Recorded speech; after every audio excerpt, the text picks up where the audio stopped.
How's it going, guys? Kevin back at you with another video, and I want to kind of piggyback a little bit off my last video. So in my last video, we talked a lot about the customer requirements, what's coming in and out, any of the must-haves, should-haves, nice-to-haves for when you're coming up with the requirements for a product. And I want to talk a little bit more about sort of the prototyping phase, figuring out when you have a minimum viable product, or MVP as it's called. And to sort of start with that, talk a little bit about the Laser Nut today. So the Laser Nut is one of my favorite trucks. I've been working on a latch for a little while. I've sort of taken a pause from it, but I just wanted to go through some of the reasons for that, and trying to understand, what it takes to make a good product. So with that, let's jump into it. So for the Laser Nut here, a couple of the key requirements that I wanted to have for this product is, one, I always want to make sure that if my customers pick it up from the body, they can just pick it straight up and they're not going to worry about breaking the latch. I make sure that it's strong enough to be able to handle that. However, I do know that that's going to shorten the life of it. So I always advise my customers to try to avoid it if they can. Just pick it up by the chassis or the axles. That's typically the best case scenario. But this truck is unique. One, because of its massive size. So that was one consideration I had to take into account when I was designing this.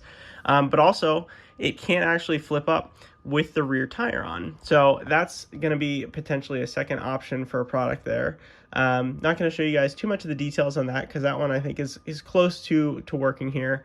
But I'm going to talk through the front a little bit more. But so the rear, I have a nice little mechanism here where you can basically just twist this, lift up. It's a little bit tricky to do one-handed, but once you get the hang of it there, tire will actually swivel out of the way. And then in here, we reach in, we push backwards, pop that loose, and then the whole body comes up like so. So I'll show you some videos, but I really like the way that this latch setup was working on the truck and the chassis. However, there were a few things that I did not like about it. So one, I drop it down, you can see there, it latches. That's one of my nice to haves, where I really like when the body comes down and latches. On the smaller Laser Nut, it does that. It works really good. It's also super satisfying to the customer because they know that it latches and locks in place. However, for whatever reason, when I take this thing off some major jumps, something like 10 feet up, if I do a really hard chassis slap, I don't believe this part of the chassis is bending, but something is going on with the body where it's flexing enough to actually unlatch this. Now, when the tire's up and locked, that means that the body doesn't come off completely, but it does lift off. And that's one of those things where I don't want my customer to have to deal with that. I know people are going to bash and take these things hard, and they're going to push them past the limit. And they're going to find the breaking point, probably more so than I am, because people are really hard on these things.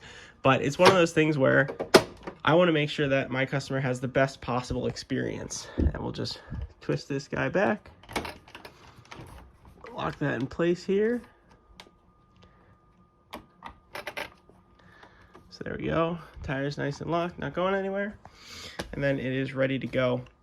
But it's one of those things where in some cases, most of the customers who are buying this, they're going to take this out and do some small jumps, nothing crazy. But you have that, call it 10 to 20% crowd who they're going to bash this thing. They're going to send this off really hard. And so part of setting up those minimum requirements is also figuring out and setting those expectations for your customers. So in some of my products, I say, hey, this is rated for light duty, this is for trail use, hey, this can take a beating, this is meant for bashing. And I try to make that clear so that way the customer doesn't have their expectations too far out of whack. And if they do and they come back to me, I always try to make sure that they have a good experience in the end.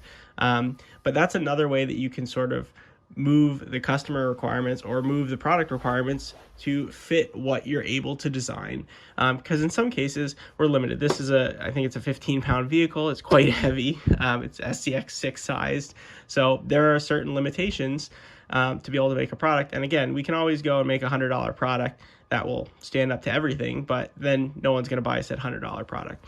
So it's a constant balancing act there. Similar thing with sort of the pickleball product that I'm working on right now for the pickleball mounts is there's certain ways to manufacture and produce that. And right now that's being delayed a little bit because of the 3D printer. It takes time to print those larger pieces that are going to clamp onto the post.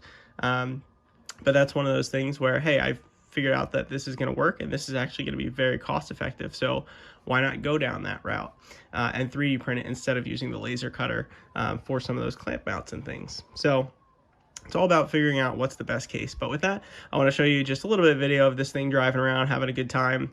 And then you guys feel free to, come back and talk to me in the comment section and let me know, oh, you think that, most people who are going to buy this product, they're not going to be launching it off. And, I'd be happy to sell this for the customers who are going to do more of the light duty driving, because it will hold up just fine for that and achieve what I wanted to achieve, which is the main goal of all my clipless setups, which is get the body on and off in seconds versus in some cases minutes for some of the trucks that I have.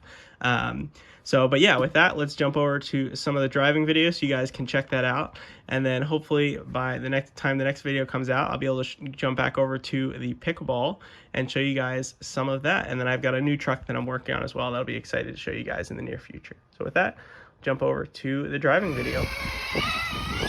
All right, I'll flip back up.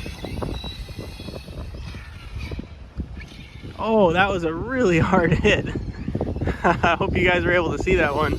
And this thing just took it like an absolute champ. This thing really does like to fly though, let me tell you.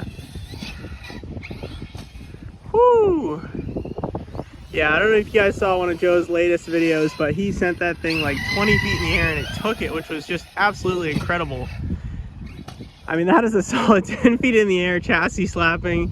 There's a reason I like to drive these things and do the big jumps on grass. It's just a little bit more forgiving to the chassis. So let's take a look here. Looks like that one might have just popped it loose a little bit. We'll take a quick look here. Yeah, looks like it did. So just to close it out, failure is an option. It's all right, it's gonna happen. I just printed an issue on the pickleball things. It happens to the best of us, happens to all of us. So with that, I'm gonna probably get back to working on the Super Laser Nut in the coming weeks here. So hopefully you guys will see that released possibly by the end of the month. We'll see if I run into any more hurdles or anything. And then I've got that other new truck that just came out that I'm working on as well. So hopefully you guys will see that one soon. But with that, if you want to see more videos like this or have any questions or comments, drop them down below. Be sure to hit that subscribe button. Thank you guys for watching. I'll catch you next time.